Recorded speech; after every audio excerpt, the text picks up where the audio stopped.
พาเบิ่งหมูตอนเด้อหมูลาด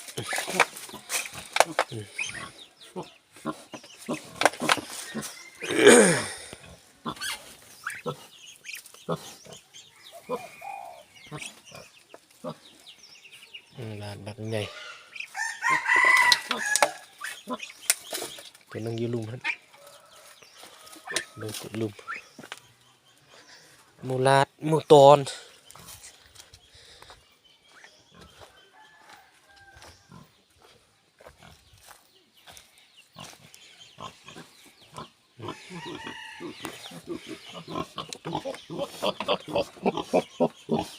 ตัวนึง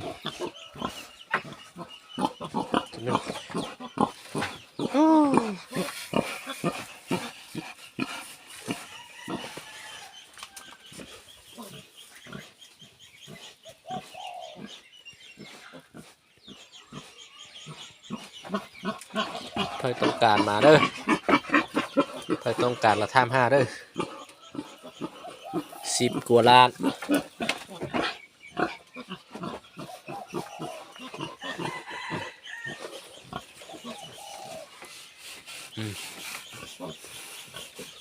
2 ตัว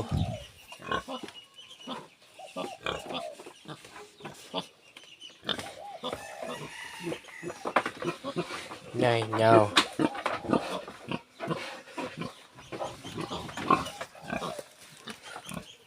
พอดีงามพอดีคัก